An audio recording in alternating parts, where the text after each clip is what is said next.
Bill at Beaver Creek. I want to talk to you about some really serious issues that have popped up in the last year or two. And it's about these imported Chinese carts. Now, you think you're getting a good deal when you buy these things, and it does seem like too good a deal to be true. But in 2019, there was 19,000 brought into this country. In 2023, there was 142,000 brought in here. In 2024, even more. The problem with these carts is that, okay, there's going to be big tariffs on them, and most of these companies aren't even going to be around. But let's start off with the ones you can buy really cheap at the big box stores and the wholesalers. Ask yourself, who's going to repair it? Who does the warranty on it? We get people all the time to come in and say, oh, at Lowe's they told me, just go to any golf cart dealer, they'll fix it. Well, the fact is, we don't fix it. We're not going to fix it because we can't fix it. And I'll go into that later. But right now, let's talk about also, besides the big box stores, you got the pop-up dealers. These guys, they come in, they rent a building, and they start with virtually no investment, they start selling carts out of it. They're just like a used car dealer that pops up in a tent with a porta potty and tells you how great their stuff is and come back next week for your repair if something goes wrong. You know, they ain't even got a set of tools. They think a crescent wrench is a set of tools and a hammer. So you're not going to get nothing done there. They have no parts. They have no training. In the past, let's talk about the past. In 2008, because of the energy credits, they flooded the markets with some of these Chinese ones because the American manufacturers didn't make carts back then that fit the category to get the tax credit. So there was companies that popped up like crazy from China. Fairway, Zoom, and too many others to even mention their names. Not one of those companies exists today. None. Zero. These carts that these people bought have long since quit working, and whatever value they had in them that people invested in them is gone. They have no value. Most of the Chinese carts that come into this country look really sharp. They look really nice. But for how long? If you park that cart outside, how long is it going to be before that red paint turns pink? We've seen that in less than 6 months. We've seen seats that were white turn green. We've seen seats just fall apart in 6 months from rain being on them. These people don't care about that. They're only in it to make money and not for the long haul. I could talk about motor controllers that go bad, motors that go bad. They start making horrible grinding noises, and the next thing you know, it quits. You know, wiring harnesses that virtually there's no protection from the weather. So what happens is they work for a year or two, and then suddenly it stops. How are you going to fix that? And worst of all, I don't know how many already I've seen of people come in with a lifted Chinese cart and the front spindle is broke on the thing. Imagine going 20 miles an hour and all of a sudden your tire and your wheel just left your cart, your front tire and wheel. What do you think's going to happen to you and your family? It ain't going to be pretty. Okay, so why can't I fix your Chinese cart? Well, the only interchangeable component on that cart with an E-Z-GO or a club car is very simply the tire and wheel. That's it. I can't think of another part on there that I can salvage off of there or that I have in stock that's going to fit your cart. They all look the same to you, but when you get under the hood and you start working, they ain't the same. Okay?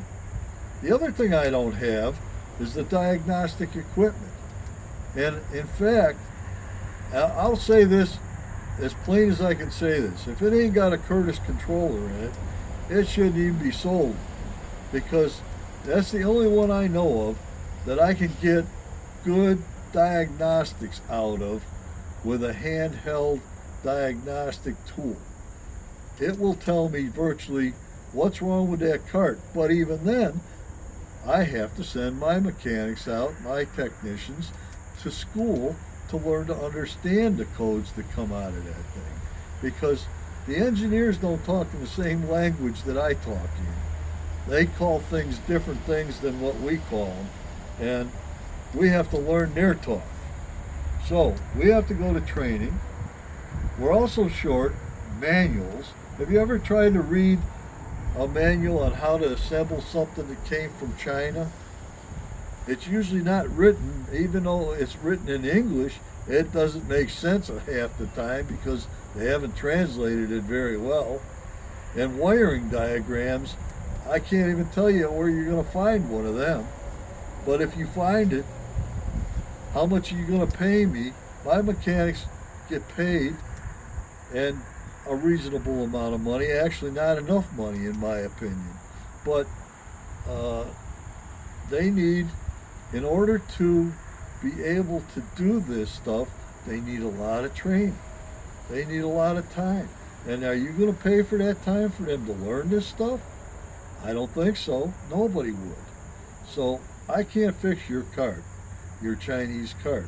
I have no intention of ever trying to fix your Chinese cart, because there's nothing virtually that I'm going to do that you're going to be happy with. Now I'm going to explain to you why the Chinese golf carts are going out of business in this country. And I'm not going to tell you that everyone will, but I think most of them will.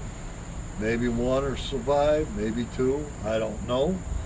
But, did you bet on the right one? I don't know. You tell me, nobody knows. But this is a letter that I have here. It's dated July 17th, 2025. And this is about tariffs. And before you go blaming Donald Trump for whatever happened with tariffs, this started 2 years ago and it ain't got anything to do with the Trump administration. Okay? This is what it reads. It says, July 17th, 2025. Today, the U.S. International Trade Commission issued a final determination that U.S. manufacturers of golf carts, personal transportation vehicles, and low-speed vehicles have been harmed by the unfair trade practices of importers of Chinese-built vehicles. This determination will impose significant additional duties on imports of Chinese-built vehicles, up to, and in some cases exceeding, 300%, helping to overcome the cost advantages that state-subsidized Chinese importers have exploited, and making for a more free and fair market for U.S. manufacturers. Okay, so that's the ruling that's coming up. Now, if that Chinese golf cart that came into this country, and let's just say it came into this country at $4,000 to the deal, probably more, and that would be their cheapest model. Okay, most of them came in higher than that, and that's what they brought them into the country for. And then it goes to a distributor. That distributor is making a markup on it, and he's selling it to the dealer. So at that point, that cart that cost $4,000, if it's $300 increase, now costs that dealer over $12,000. So that cart that they've been selling for $99.99, how much do you think it's going to sell for now? And are you going to buy it? The chances of that are none. You're not, because you're going to all go and buy an Easy Go or a club car at that point, because they then become the more reasonably priced cart. Now, why did they ever do that to begin with? Ask yourself that. What do they mean by the Chinese government paid them to do this? Why would they do that? Well, it's pretty simple, to me anyway. the Chinese government, the Chinese communists, are not our friends. They are our enemies. And if they can put American manufacturers out of business, it just opens up a whole world for them. In the case of EasyGo, they're owned by Textron. They're an aerospace company. These people are so far ahead of the curve in designing this stuff to begin with compared to other companies that it's unreal. And yet, if they can hurt a company that makes defense weapons for the United States, EasyGo also is owned by Textron. Like I said, they own Bell Helicopter, they own Lincomb, they own different aircraft companies. I can't even think of the names of them now. But they own aircraft companies. They make these things in this country. And let's talk about that too. You say, oh, all these carts are made with Chinese parts. That's not true. Over 80% of the parts that go into the EasyGos and club cars are made in the USA. They are not made out of this country. And they're going to make that percentage even higher now because they have to pay tariffs on the Chinese stuff too. So why would they want to hurt our country? Because they're not our friends. And it's just that simple.